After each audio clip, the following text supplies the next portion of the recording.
Assalamualaikum warahmatullahi wabarakatuh. Waalaikumsalam warahmatullahi wabarakatuh. Sebelumnya terima kasih atas waktu teman-teman semua telah menyempatkan waktunya untuk mengikuti sosialisasi tentang bahaya bullying. Sebelumnya sudah ada yang kenal dengan saya? Sudah perkenalkan. Sudah ya. Jadi belum. Jadi saya perkenalkan diri dulu. Saya Anissa Sahara dari kelas 10 IPA 2. Saya di sini menjabat sebagai ketua OSIM dan rekan saya di sebelah sebagai ketua koordinator bidang kepribadian. Di mana kami ada sebuah program yaitu tentang sosialisasi bullying dalam lingkungan Manpaser, yaitu kerjasama antara dua baik dari saya ketuanya dengan ketua koordinator bidang kepribadian. Kita lanjut ya. Baik, yang akan saya sampaikan pada sosialisasi kali ini ada 2P, 1D dan 2C. 2P apa itu? Yaitu yang pertama ada pengertian bullying, penyebab dari perilaku bullying, dampak dari perilaku bullying, contoh kasus bullying, dan cara mengatasi bullying di Madrasah Aliyah Negeri Pasir atau kita kenal dengan Manpaser ya. Selanjutnya, yang pertama yaitu masuk pada bagian pertama yaitu pengertian bullying. Ada yang sudah tahu belum apa sih yang dimaksud dengan bullying? Atau apa sih yang kita ketahui atau teman-teman tahu tentang bullying? Nah, jadi bullying itu adalah bentuk-bentuk perilaku kekerasan di mana pemaksaan secara psikologis maupun fisik terhadap seseorang atau kelompok orang yang lebih lemah oleh seseorang atau sekelompok orang. Jadi bullying ini bisa dilakukan baik individu maupun per kelompok. Individu misalnya A membuli B, kelompok misalnya kelompok A membuli kelompok B, seperti itu ya. Atau geng-geng yang biasa kita kenal, cewek-cewek pakai geng atau cowok-cowok yang bergeng-geng di sekolah ya. Nah, itu perilaku bullying. Pelaku bullying ini biasa disebut dengan bully. Jadi si pelaku yang membuli ini disebut dengan panggilannya adalah bully. Bisa seseorang atau juga bisa sekelompok orang seperti yang sudah saya sampaikan tadi ya. Dan dia atau mereka mempersepsikan dirinya memiliki energi atau kekuatan. Orang yang membuli itu dia merasa bahwa dirinya punya sesuatu atau punya energi lebih kuat daripada orang yang dibully. Biasanya karena memiliki koneksi atau hal-hal lainnya. Selanjutnya yaitu masuk pada bagian penyebab. Nah, apa sih penyebab dari perilaku bullying? Kenapa sih adanya bullying? Penyebabnya dari apa sih? Nah, mungkin buat teman-teman yang belum tahu, jadi ada dua penyebab nih. Ada internal dan ada penyebab eksternal. Bisa dilihat ya di depan. Penyebab internalnya ada 3. Yang pertama, minimnya rasa percaya diri. Minimnya rasa percaya diri. Terus yang kedua, kurangnya self defense. Yang ketiga, latar belakang keluarga. Ada yang tahu self defense itu apa? Ada yang tahu? Jadi self defense itu adalah aksi untuk mempertahankan diri, ya. Itu yang ketiga, yang masuk ke bagian eksternal, yaitu haus pengakuan. Yang kedua, sifat dan sikap superior. Tahu nggak maksudnya? Sok kuat, sok jago. Gitu. Yang ketiga, permasalahan di lingkungan keluarga. Bisa jadi dia yang membuli punya masalah dalam lingkungan keluarganya atau punya konflik dalam keluarganya. Yang keempat, lingkungan dan pergaulan yang acuh. Dimana maka dari itu ini menjadi sebuah penyebab yang sangat besar, yaitu lingkungan dan pergaulan acuh. Dimana kita harus saling peduli. Kalau misalnya ngelihat ada orang yang terbuli, harus kita bantu bagaimana caranya menyelesaikan cara pemulihan itu atau menghindarinya ya, lebih tepat. Selanjutnya, di sini ada sebuah contoh kasus dari bullying. Salah satu contoh kasus bullying yang dialami seorang remaja 15 tahun di daerah Denpasar pada tahun 2015 di Bali ya, yang dia membunuh temannya sendiri karena dendam kepada si korban. Kenapa sih dia bisa sampai membunuh temannya? Ternyata setelah dikuak, ternyata si pembunuhnya ini, si korban remaja ini membunuh temannya tadi ini karena dia menyimpan dendam karena dulunya dibully sama si korban. menjadi target bullying korban sejak kelas 1 SMP. Nah, jadi orang yang dibully ini bisa saja menimbulkan rasa dendam dan akhirnya bisa bertindak berlanjut pada sebuah sikap kriminal ya.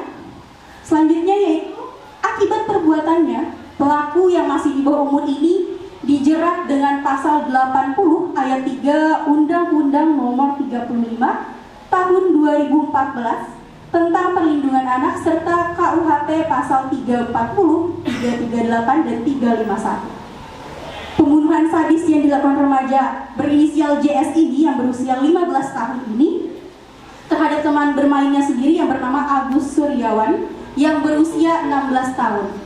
Perbandingan umurnya hanya 1 tahun loh ternyata. Tapi si remaja JS ini membunuh temannya karena dia menyimpan dendam selama dari kelas 1 SMP beliau dibully. Yang dilatari oleh dendam terhadap si korban. Hal itu terungkap saat rekonstruksi yang digelar Polsek di Denpasar. Jadi kita tahu ya, kalau misalnya bullying itu bisa menyebabkan sebuah tindak kriminal atau awal dari pintu kriminal. Di mana korban bullying ini bisa saja menyimpan dendam apabila ternyata pembuliannya sudah sangat tidak bisa dipikir dengan akal sehat ya. Di mana pembulian itu memang tidak bisa kita benarkan. Yang namanya pembulian itu suatu hal yang harus kita cegah. Sebelum terjadi maka harus kita cegah. Ada istilah pepatah, sebelum hujan maka kita siapkan payung dulu ya. Siap payung sebelum hujan. Baik, selanjutnya itu akan masuk pada bagian dampak perilaku dari bullying.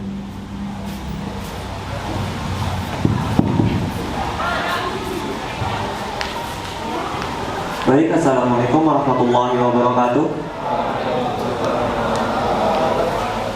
Ya, perkenalkan, saya Agi Muhammad Tengku Akamadi, perwakilan dari kelas 11 IPA 2 selaku sebagai Ketua Koordinator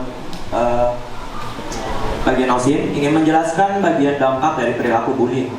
Oke, dari kita ketahui tulisan pada proyek tersebut, ada 5 poin ya. Yang pertama, sulit berkonsentrasi saat belajar. Ya, banyaknya korban bullying yang dilakukan oleh para pihak bully kepada korban. Salah satunya adalah konsentrasi saat belajar. Mungkin nih, salah satu korban datang ke sekolah yang biasanya itu sangat tentram, aman sebelum mereka dibully. Tapi saat mereka dibully itu mereka kayak kepikiran. Pas sudah sampai sekolah tuh kayak terganggu pikiran mereka untuk konsentrasinya belajar. Yang kedua itu terganggunya pertumbuhan mental. Nah, kemungkinan kebanyakan korban bully ini orang itu pendiam, tidak mau melawan. Jadi rata-rata mental itu menjadi down karena dia sering diganggu, sering digrooming. Jadi istilahnya itu seperti mereka yang diganggu ini merasa kayak, kenapa sih harus aku yang diganggu, nggak si A, nggak si B gitu. Jadi istilahnya mental itu kayak nggak kuat, jadi dia kemungkinan akan melakukan istilahnya menyakiti diri sendiri, atau lebih parahnya lagi seperti yang telah rekan saya sampaikan tadi, membunuh temannya sendiri karena mentalnya terganggu atau ketidaknyamanan dirinya sendiri. Ya, terus poin yang ketiga adalah depresi dan cemas. Ya, sama kurang lebihnya hampir ke poin yang pertama ya, depresi dan cemas. Dia selalu cemas dan depresi sama dirinya sendiri itu karena selalu dibully, selalu diganggu. Dia itu kayak berpikir dirinya itu kayak istilahnya kasta itu rendah lah. Istilah kalau dalam Mesir kan ada 3 kasta, raja, pokoknya 3 kasta lah. Raja yang paling bawah tuh kayak istilahnya pelayan atau babu. Nah, mungkin dalam pemikiran mereka yang depresi ini karena mereka kayak disuruh jadi babu, kayak terlalu diancam. Misalnya si A disuruh membelikan sesuatu tapi dia tidak mau dan akhirnya dibully karena sesuatu yang tidak mau itu, dan dia pun depresi. Yang keempat, tidak bisa menyatu dengan orang-orang sekitar. Salah satunya ya mereka sulit berinteraksi dengan orang-orang, sulit mengenal orang baru. Itu kemungkinan mereka berpikir karena sebelumnya dia pernah dibully karena dia bergaul. Karena itu istilahnya kastanya tadi tidak sama dengan si kaya dengan yang di bawahnya. Jadi mereka itu tidak bisa menyatu dengan orang-orang sekitar, susah bergaul, susah berinteraksi. Yang kelima, sulit percaya terhadap orang lain. Nah, ini yang paling penting. Karena korban bully rata-rata sudah sulit percaya kepada orang lain, bahkan pada dirinya sendiri, bahkan orang tua pun dia sulit mempercayainya. karena ya kurangnya istilahnya support dari teman-teman mereka yang istilahnya tahu dia itu dibully, tapi teman-temannya tidak mau membantu dia gitu loh. Jadi mereka itu yang dibully itu merasa sulit percaya lagi terhadap teman-temannya. Oke, lanjut.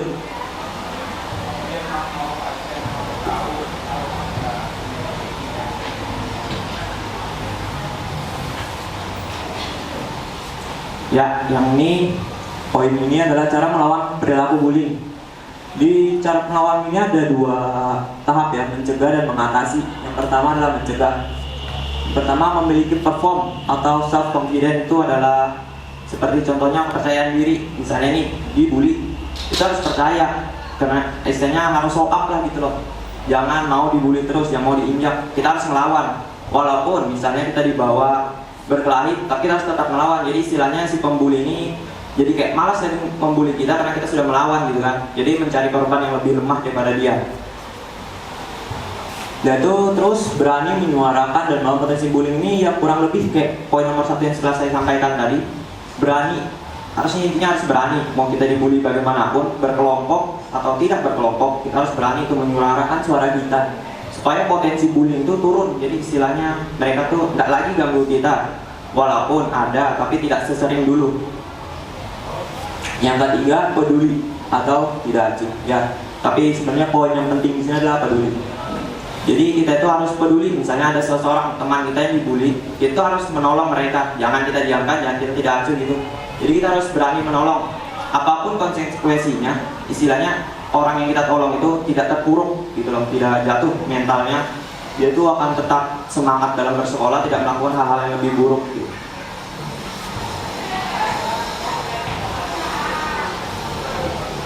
Ya, poin yang keempat, menciptakan lingkungan pergaulan kontra anti sosial. Ya, menciptakan lingkungan berarti ya itu dengan diri kita sendiri gitu, menciptakan lingkungan itu yang baik. Tidak ada istilahnya geng-geng itu mungkin boleh lah ada, cuman tidak boleh rendah kasta atau tidak boleh memandang teman sebelah mata gitu loh. Ya, terus cara mengatasinya. Misal di poin yang pertama, melaporkan pada pihak sekolah. Ya, pihak sekolah ini kan ada SOP-nya tuh. Ada istilahnya dari OSIS, teman, OSIS, guru, kepala sekolah, guru BK dulu, kepala sekolah. Nah, jadi melaporkan pada pihak sekolah itu istilahnya kita curhat lah kepada orang yang paling terpercaya. Contohnya guru BK. Kan guru BK itu istilahnya kasta dalam sekolah itu yang tertinggi untuk para siswa kan ya.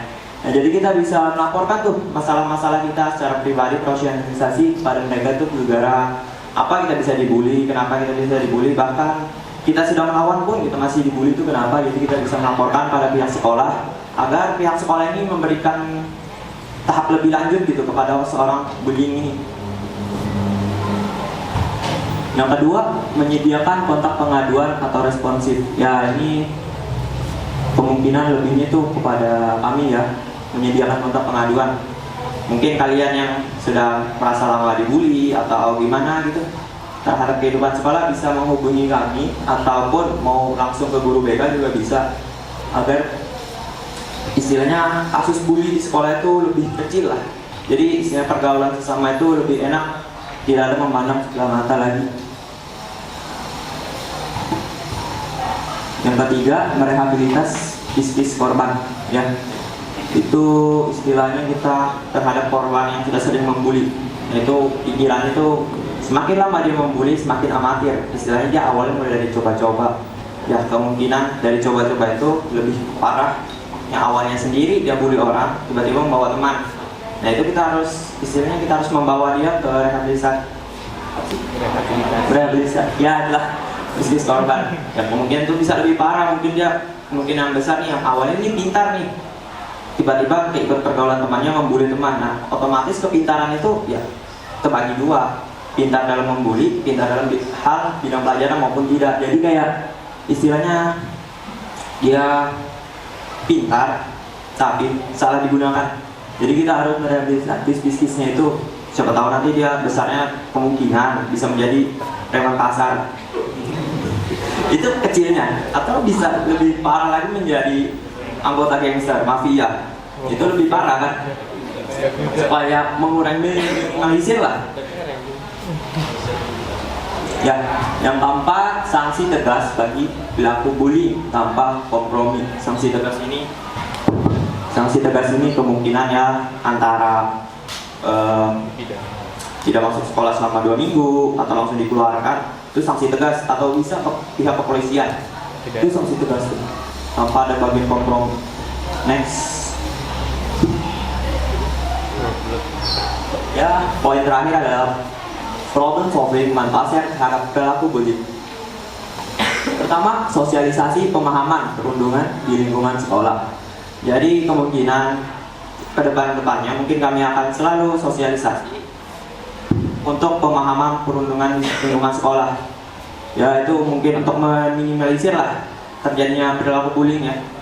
Oke, lanjut yang kedua adalah sensitif terhadap situasi dan kebutuhan. Ya, itu lagi. Nomor 3, membuat kebijakan terkait aksi perundungan. Ya, itu membuat kebijakan tuh kita sama-sama ada sopak suara. Misalnya yang dibully ini harus gimana, dia itu harus dilindungi atau gimana, dan korbannya gimana dan pelakunya gimana gitu. Jadi kita harus ada sama-sama membuat kebijakan terhadap aksi tersebut. Misalnya si A dibully, kita harus melakukan ini. Misalnya kayak sanksi berapa gitu, atau misalnya terkena poin dari sekolah. Keempat, memastikan jalur komunikasi yang terbuka untuk pelaporan khusus. Yang memastikan jalur komunikasi terbuka ini seperti yang sudah saya sampaikan tadi, curhat atau istilahnya ngomong lah kepada seorang yang lebih kita percaya terhadap itu. Misalnya kita tidak percaya kepada teman untuk curhat nih, ada masih guru BK, kita bisa curhat ke sana, bisa konsultasi juga gitu kan. Jadi kita enak gitu. Jadi istilahnya kita menemukan sedikit demi sedikit jawaban, dan akhirnya kita menemukan jalan keluarnya.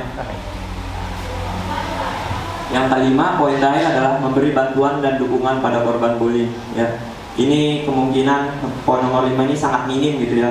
Kita tahu ada korban bullying, tapi kita tidak membantu, bahkan tidak memberi dukungan sedikit pun terhadap korban itu. Ya, itu adalah sangat berlaku yang minim. Jadi korban bully yang telah dibully itu merasa kayak, kenapa sih temanku nggak mendukung, kenapa sih mereka nggak, istilahnya kayak nggak mau membantu aku saat aku dibully gitu. Itu mengganggu mentalnya juga sebenarnya ya. Jadi dari sini kita mengubah pola pikir kita, lebih baik kita membantu daripada dia semakin buruk ke depannya ya. Oke.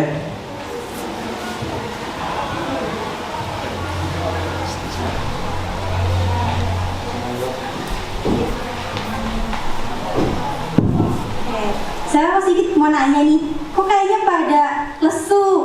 Ada yang belum sarapan ya? Belum sarapan. Kenapa belum sarapan? Sudah jam berapa ini? Coba, kalau misalnya saya bilang Manpaser, teman-teman semua jawab mandiri, takwa, prestasi. Supaya kita semangat ya. Ya, saya coba ya. 1, 2, 3. Oh, pakai gerakan ya? Gerakannya, contohin lagi. Kalau saya bilang Manpaser, mandiri, mandiri, takwa, prestasi. Ya, saya ulang ya. 1, 2, 3. Manpaser, mandiri, takwa, prestasi. Iya, jangan lemas lagi. Kita adalah generasi muda yang akan meneruskan ke jenjang-jenjang selanjutnya. Jadi semangat kita itu kita butuhkan. Mungkin buat teman-teman nih, ada nggak sih di sini yang merasa pernah jadi korban bullying? Coba, ada nggak? Ada nggak? Jujur aja, Jujur. Ada di belakang ternyata. Sama. Saya dulu juga termasuk korban bullying. Kalau yang bertanya-tanya, Anissa kayaknya nggak pernah dia dibully. Wah, salah.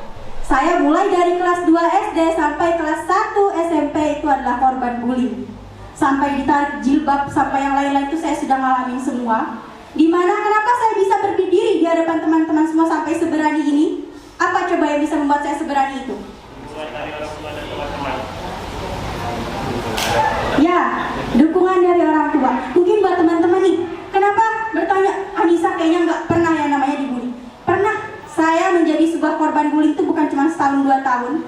Dimana saat itu saya keluar dari bully itu dengan cara melawan. Satu-satunya cara supaya kita berhenti dari dibully orang lain adalah melawan. Tunjukkan kalau kita lebih kuat daripada dia si pembuli. Orang pembuli itu bukan berarti dia yang kuat loh. Dia cuma sok kuat. Kalau orang kuat tidak akan pernah membuli. Dia pemikirannya itu terganggu. Dia merasa dirinya lebih hebat. Dia merasa dirinya lebih memiliki kekuasaan. Lebih merasa dirinya punya energi lebih dibanding orang yang membuli. Biasanya orang yang dibuli setahun 2 tahun ke depan dia akan menjadi jauh lebih tinggi posisinya dibandingkan dia yang membuli. Itu sudah menjadi rahasia umum.